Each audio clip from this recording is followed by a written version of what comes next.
Welcome to Esther worship channel. మరొక video ద్వారా మిమ్మల్ని కలుసుకోవడానికి దేవుడు ఇచ్చిన కృపను బట్టి, ఆయుష్ను బట్టి, ఆరోగ్యాన్ని బట్టి, జీవాన్ని బట్టి, ఊపిరిని బట్టి ఆయనకు కృతజ్ఞతాస్తులు చెల్లిస్తున్నాను. మీ అందరికీ నా వందనాలు. నన్ను ప్రోత్సహిస్తూ, బలపరుస్తూ, ఆదరిస్తూ నడిపిస్తున్నందుకు మీ అందరికీ నా వందనాలు తెలియజేసుకుంటున్నాను.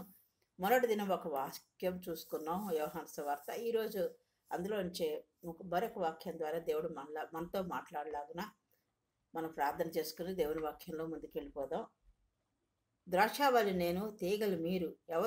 ఎవడు నా యందు నిలిచియుండునో, నేను ఎవని యందు నిలిచియుండునో వాడు బహుగా ఫలించును అని దేవుని వాక్యం సెలవిస్తుంది. మనం చిన్న ప్రార్థన చేసుకుందాం. అత్యంత మహాపరిశుద్ధులను, ప్రేమామేడు, కృపామేడు, దయామేడువైన ప్రభువా, మీ అపరంజి పాదములకు లెక్కలేని స్తుతుల స్తోత్రాలు వందనాలు చెల్లించుకుంటూ మరొక దినం నాకు అనుగ్రహించి నన్ను నిలబెట్టి, నాయన మీరు ఇచ్చిన ఆయుష్ను బట్టి, ఆరోగ్యాన్ని బట్టి, జీవం బట్టి, ఊపిరిని బట్టి మీకు వందనాలు చెల్లిస్తున్నాం తండ్రి. నన్ను మమ్మల్ని అందరినీ కాచి కాపాడుతున్న దేవా మీకు వందనాలు ప్రభావ. ఈ వాక్యం వివరించడానికి నాకు జ్ఞానం సరిపోదు. మీ ఆత్మ నడిపింపు దయచేసి మాతో మాట్లాడి నా ప్రభావ నన్ను మమ్మల్ని సరిచేసి నా తండ్రి నీ యందు నిలిచి ఉండే కృప అనుగ్రహించి మీరే సహాయం చేసి మహింపదమని మీ ప్రియకుమారుడు మా రక్షకుడు యేసుక్రీస్తు వారి పుణ్య పదాలు పట్టుకుని అతి విక్రయంగా ఎడుకొచ్చున్నాం తండ్రి. ఆమె ఇక్కడ దేవుని వాక్యం 15వ అధ్యాయము 5వ వచనంలో చెప్తుంది. ద్రాక్షావళి నేను, యేసుప్రభు వారు అంటున్నారు, ద్రాక్షావళిని నేను, యేసుప్రభు వారు ద్రాక్షావళి, తీగలు మీరు, తీగలు మనం. ఎవడు నాయందు నిలిచియుండునో, నేను ఎవని యందు నిలిచియుందునో వాడు బహుగా ఫలించును. ఆయనలో ఎవరు నిలిచి ఉంటారో, ఆయన ఎవరిలో నిలిచి ఉంటారో వాళ్ళు బహుగా ఫలిస్తున్నారట. ఈ రాత్రికాల సమయంలో నీ జీవితం, నా జీవితం ఫలభరితంగా ముందుకు సాగుతోందా? మొదటి దినం చూసుకున్నాం, మనం కొన్ని కుంటనెక్కలు తీసేసుకోవాలని. అలా ఫలించాలంటే, ఆయన మనలో ఉండాలంటే, మనం ఆయనలో ఉండాలంటే, మనం ఇంకను చాలా విషయాలు ఉంటాయి. దేవుని పరిశుద్ధ గ్రంథంలో ఎన్నో ఉంటాయి మనం నేర్చుకోవాల్సింది. ఈరోజు మరికొన్ని విషయాలు మనలో నుంచి తీసివేసుకోవాలి. మనలో ఉన్న చిన్న గుంట రెక్కలు, అవి పెద్దవి కాకపోవచ్చు, చిన్నవే, కానీ వాటి ద్వారా మనం పాపంలో పడిపోతాము. వాటి ద్వారా మనము ఆత్మీయ జీవితాన్ని కోల్పోతాం. ఈర్ష్య, అసూయ. ఒకరు మనకంటే ఆత్మీయంగా ఎదుగుతున్నా, ఈలోక సంబంధంగా ఎదుగుతున్నా, మనం ఎంత ప్రార్థన చేస్తున్నా మనకి ఫలించలేకపోయినా, మనం అనుకున్న రాకపోయినా, దేవుడు అనుగ్రహించట్లేదని దేవుడిపై మనం గొడుక్కుంటూ ఉంటాం. వాళ్ళపై ఈర్ష్యపడుతూ ఉంటాం. నేను ఎంత ప్రార్థన చేస్తున్నాను, ఎంత భక్తిగా ఉన్నాను, ఇంత పాటలు పాడుతున్నాను, వ్యక్తిగతంగా జీవితంలో ఎదుగుతున్నాను, వాళ్ళు నాకంటే ఏ విషయంలో మనం అనుకుంటాం అన్నమాట. వాళ్ళు దేవుని దృష్టిలో వాళ్ళు ఎంత ఇదిగా ఉన్నారు దేవునికి వాళ్ళకి తెలుసు. మరి నేను ఇంత ప్రార్థనా పరురాలను, ఇంత బాగా వాక్యం చదువుతున్నాను, నేను అవి చేయట్లేదు, ఇవి చేయట్లేదు, నేను ఎంతో ఇదిగా ఉన్నాను, నాకెందుకు కార్యాలు జరగట్లేదు, నా పట్ల ఎందుకు గొప్ప కార్యాలు చేయట్లేదు అని అనుకుంటూ మనం ఇతరులపై, వాళ్ళ పట్ల దేవుడు చేస్తున్న ఆశ్చర్య కార్యాలు బట్టి, వాళ్ళ ఆత్మీయ జీవితంలో కానీ, ఆర్థికంగా కానీ వాళ్ళు ఎదుగుతున్నప్పుడు మనం అసూయ పడుతూ ఉంటాం, ఈర్ష్యపడుతూ ఉంటాం. అది మనలో ఉండకుండా, అలాంటి చిన్న గంట రక్క మనలో ఉండకుండా మన జీవితాన్ని మనం సరిచేసుకోవాలి. అది నా హృదయాన్ని కలుషితం చేస్తుంది, పాపములో పడేస్తుంది. దాని ద్వారా మనం వారిపై అసూయ పెంచుకుంటూ ఉంటాం, మనం నష్టపోతూ ఉంటాం, ఆత్మీయ జీవితాన్ని నష్టపోతూ ఉంటాం. అలాగే వివాదాలు, అనేకమైన వితర్కాలు, అన్ని విషయాల్లో కూడా కొన్ని విషయాల్లో మనం ఎదుటి వాళ్ళతో వివాదం పెట్టుకోకూడదు. వివాదాలు పెట్టుకున్న వాళ్ళకి గొడవలు అవుతాయి, అల్లర్లు అవుతాయి. అల్లరితో కూడిన ఆటపాటలు అంటే దూషణ మాటలు అవన్నీ వస్తాయి. అది నీచ కార్యాల వైపుకు మనని నడిపిస్తుంది. కాబట్టి ఈర్ష్య, అసూయ, మత్సరం మనలోంచి తొలగించుకోవాలి. ఇలాంటి చిన్న గుంట నక్కలు మనం తీసివేసుకోవాలి. వాటితో పాటు వివాదాలు, ఘర్షణలు, ఇవన్నీ కూడా మనం ఇలాంటి గుంట నక్కల్లో మనం తీసివేసుకుంటూ ఆత్మీయ జీవితంలో ఎదుగుతూ ముందుకు సాగిపోతూ ఉంటాం. వీటి వల్ల మనం పాపంలో పడిపోతాం, నీచ కార్యాలకి తావవుతుందన్నమాట. రెండవది సోమరితనం. 13-14 సామెతలు చూసుకుంటే, సోమరి ఆశపడను కానీ వాని ప్రాణానికి ఏమీ దొరకదు. ఆశపడతాడు సోమరి, కానీ ఏమీ దొరకదట. ఎందుకని? సోమరి బద్ధకస్తుడు, ఏమీ దొరకదు. అందువలన ఆశపడినప్పుడు బద్ధకాన్ని నుంచి విడుదల పొందాలి. అది ఆశపడినప్పుడు దాని గురించి ప్రార్థన చేసుకోవాలి, దాని గురించి ప్రయత్నం చేయాలి, దాని గురించి మనం ఏమి చేయాలో అది చెయ్యాలి. అంతేగాని ఆశపడను కానీ వాని ప్రాణంకి ఏమీ దొరకనట్టు ఉంటే, సోమరితనంగా బద్ధకంగా ఉంటే ఏమీ రాదన్నమాట. శ్రద్ధ గల వారి ప్రాణం పుష్టిగా ఉండదు. శ్రద్ధ ఉంటే ఆత్మీయ జీవితంలో వాక్యం చదవాలి, ప్రార్థన చేసుకోవాలి, అని ఆత్మీయ జీవితంలో శ్రద్ధ కలిగి ఉండాలి. ఈలోక సంబంధమైన జీవితంలో కూడా శ్రద్ధ కలిగి ఉండాలన్నమాట. మన పనులు మనం చేసుకుంటూ మన ఆత్మీయ జీవితంలో ఎదుగుదలకి ముందుకు సాగిపోవాలి. అప్పుడే మనకున్న బాధ్యతలు, కుటుంబ బాధ్యతలు, సంఘ బాధ్యతలు, మనకి ఏ పని దేవుడు అప్పగించాడో దాంట్లో మనం ఏ పిలుపుతో ఆయన మనల్ని పిలిచాడో ఆ పిలుపుకి మనం లోబడినప్పుడు, శ్రద్ధ కలిగి ఉన్నప్పుడు దేవుడు మన ఆశపడింది మనకి ఇస్తాడనమాట.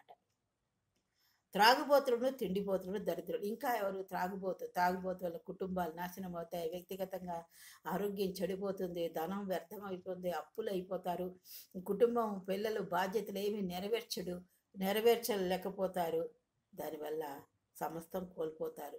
అలాగే తిండిపోతులు కూడా విపరీతంగా తిన్నా కూడా ఆరోగ్యం నష్టపోతుంది మాట, ఆరోగ్యం చెడిపోతుంది, అనేకమైన వ్యాధులు వస్తాయి. కాబట్టి త్రాగుబోతులు, తిండిపోతులు కూడా దరిద్రులైపోవడానికి ఆస్కారం ఉంది మాట. మన కష్టార్జితాన్ని వ్యర్థం చేసుకోకుండా మనం ఉండాలని దేవుని వాక్యం సెలవిస్తోంది. నిద్రమత్తు చింపిగుడ్డలు ధరించుట కారణమగు. అలాగే నిద్రమత్తు, అస్తమానం నిద్రపోవడము, అది కూడా దరిద్రానికి దారితీస్తుందని దేవుని వాక్యం సెలవిస్తోంది.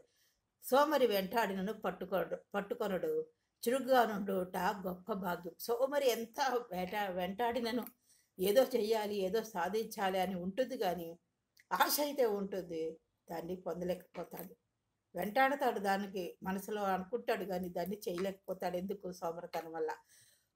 అందువల్ల ఏది దొరకదు, పట్టుకోలేకపోతాడు, దాన్ని ఆశించింది పొందలేకపోతాడు, పట్టుకోలేకపోతాడంటే పొందలేకపోతాడు.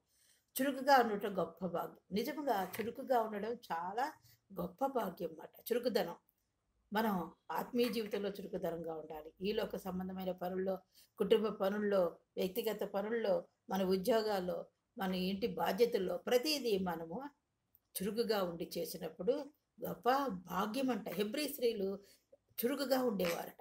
మరి నువ్వు నేను ఈ రాత్రికాల సమయంలో చురుకుగా ఉన్నామా? మన పనులు మనం చురుగ్గా ముగించుకుంటున్నామా?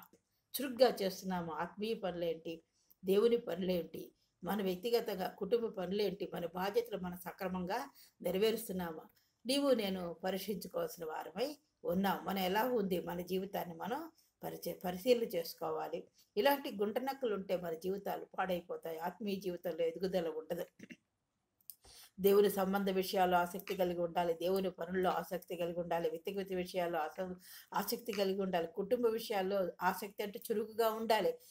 అంతేగాని బద్ధకంగా ఉంటే అబ్బా ఈ పని చేయాలా, ఈ వంట చేయాలా, ఇది చేయాలా, అది చేయాలా అని అనుకోకూడదు. దేవుని పనుల్లో కూడా ముందు ఉండాలన్నమాట.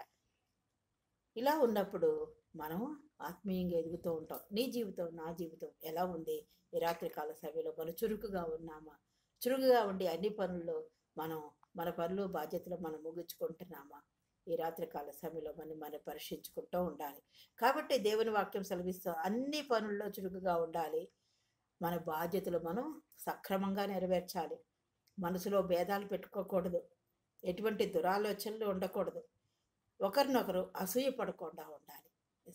సహోదరులు అంటాము, ప్రైజ్ లార్డ్ అంటాము, వాళ్ళపై మన ద్వేషం ఉంటుంది. మరి కొన్నిసార్లు వాళ్ళు మనకు నచ్చకపోవచ్చు, మనం వాళ్ళకి నచ్చకపోవచ్చు. మనం ఒకరినొకరు క్షమించుకుంటూ, మరి ముందు చెప్పినట్టుగా మనం క్షమించుకుంటూ సాగిపోతున్నామా? ఒకరినొకరు అసూయ పడకుండా ఉంటున్నామా? ఇలా ఉండి మనం భక్తి చేసిన అది వృధాగా ఉంటుందన్నమాట. కాబట్టి మన అన్ని విషయాల్లో ఇవన్నీ తొలగించుకోవాలని దేవుని వాక్యం సెలవిస్తోంది. అదే ఈ చిన్న గుంట నక్కలని మనం తీసేసుకోవాలన్నమాట. ఏమిటి? ఫర్గివ్నెస్, క్షమాపణ, కొండే మాటలు, కొండగాడే తిరుగులాట, క్షేమాభివృద్ధి మాటలు పడకాలి, గర్వము, అతిశయము, మోసము, అహంకారము, ఇంకా ఏంటి? సోమర్తనము, ఈర్ష, అసూయ, త్రాగుబోత్తనం, తిండిపోత్తనం, చురుకుగా ఉండకపోవడం, బద్ధకస్తులుగా ఉండడం, దరిద్రత తెచ్చుకోవడానికి ఇవన్నీ కారణాలు అవుతాయి. అన్ని పనుల్లో మనం చురుగ్గా ఉండాలి, మన బాధ్యతలు సక్రమంగా నెరవేర్చాలి. ఈ మనసులో భేదాలు ఉండకూడదు. గొప్పవాళ్ళు, తక్కువ వాళ్ళు, చిన్నవాళ్ళు, నేను ఇంత అంత సంపాదిస్తాను, నేను బాగా ఉన్నదాన్ని, వాళ్ళు తక్కువగా ఉన్నవాళ్ళు, పెద్ద ఆర్థికంగా పేదవాళ్ళు, ఇలాంటి భేదాభిప్రాయాలు ఉండకూడదు.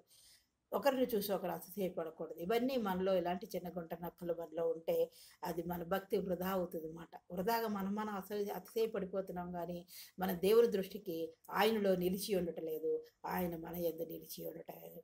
ఈ రాత్రి కాల సమయంలో మన ఆధ్యాత్మిక జీవితం ఎలా ఉంది, ఆధ్యాత్మిక ప్రయాణం ఎలా ఉంది, ఆధ్యాత్మిక అభివృద్ధి ఎలా ఉంది, ఇలాంటి విషయాల్లో ఇలాంటి గుట్టనక్కలు నువ్వు నేను సరిచేసుకుంటున్నామా, యేసుకు సన్నిహితంగా ఉంటున్నామా, శాశ్వతమైన సంబంధం ఆయనతో మనం కలిగి ఉన్నామా, ఆ సంబంధం కలిగి ఉన్నప్పుడు మాత్రమే మనము అలా ఉండాలని దేవుని వాక్యం సెలవిస్తోంది. ఆయనలో ఉన్నట్టు మాట, ఆయన మనలో ఉన్నట్టు మనం ఫలిస్తున్నట్టు ఆత్మీయంగా ఫలిస్తాం, ఈ లోకంగా ఫలిస్తాము. అన్ని విషయాల్లో మనము ఫలిస్తూ ముందుకు సాగిపోతామట. ఒక చెట్టు దగ్గర ఒక చెట్టు ఎలా ఫలిస్తూ ఉంటుందో, ఎల్లప్పుడూనూ పండ్లు పువ్వులు కాయలతో ఎలా ఫలిస్తుందో మన జీవితం కూడా యేసు మనలో నిలిచినప్పుడు, మనం యేసులో నిలిచి ఉన్నప్పుడు అలా ఫలిస్తూ ఉంటాం.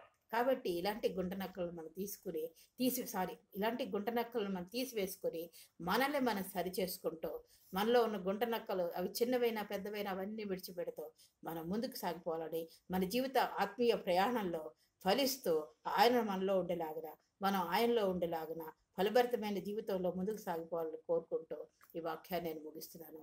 దేవుడు మిమ్మల్ని అందరినీ దీవించుగాక. నన్ను ప్రోత్సహిస్తూ, బలపరుస్తూ, ఆదరిస్తూ నడిపిస్తున్నందుకు మీ అందరికీ నా వందనాలు తెలియజేసుకుంటున్నాను.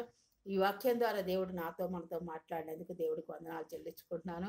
నన్ను ప్రోత్సహించి సబ్స్క్రైబ్ చేసుకోవాలని, నన్ను బలపరచాలని, లైక్ చేయాలని కోరుకుంటూ ఈ వాక్యాన్ని నేను ముగిస్తున్నాను. చిన్న ప్రార్థన చేసుకుందాం. అత్యంత మహాపరిశుద్ధులను, ప్రేమమేడు, కృపామేడు, దయామేడమైన ప్రభావ మీ అపరంజి పాదములకు లెక్కలేని స్తుతులు, స్తోత్రాలు, వందనాలు చెల్లించుకుంటూ సాయంకాల సమయంలో మీ పాద సన్నిధానికి వచ్చినైనా విరిచిన వాక్యాన్ని బట్టి వందనాలు ప్రభావ. మీరు మా ఇందో నిలిచి ఉంటే, మేము మీలో నిలిచి ఉండాలంటే ఎలా ఉండాలి మేము అని మీరు వాక్యంతో మాతో మాట్లాడారు ప్రభా. ఫలభరితమైన జీవితంలో ఉండాలంటే మీలో మేము నిలిచి ఉండాలి ప్రభా. అప్పుడు మీరు మాలో నిలిచి ఉంటారు ప్రభా. అప్పుడు ఫలభరితమైన జీవితంలో ముందుకు సాగిపోతామని, మేమేమి విడిచిపెట్టుకోవాలనో మాకు నేర్పించి మహిమ పొందినందుకు, నీ ఆత్మ ద్వారా మీరు మాతో మాట్లాడినందుకు, మా అందరితో మాట్లాడే విశ్వాస జీవితంలో, ఫలభరితమైన జీవితంలో ముందుకు సాగిపోయే కృపను గురించి మీరే సహాయం చేసి మహిమ పొందమని మీ ప్రియ కుమారుడు మా రక్షకుడైన యేసుక్రీస్తు వారి పుణ్య పాదాలు పట్టుకుని అతి మిక్కులైన వచ్చినాం తండ్రి. ఆమేన్. నా గురించి, నా కుటుంబం గురించి మీరు ప్రార్థన చేయాలని కోరుతున్నాను. మీ గురించి, మీ కుటుంబాల గురించి మేము ప్రార్థన చేస్తున్నాం. మీ అందరూ కూడా ఫలభరితమైన జీవితంలో ముందుకు సాగిపోవాలని కోరుతూ ఈ వాక్యాన్ని నేను ముగిస్తున్నాను. దేవుడు మిమ్మల్ని అందరినీ దీవించుగాక. ఆమేన్.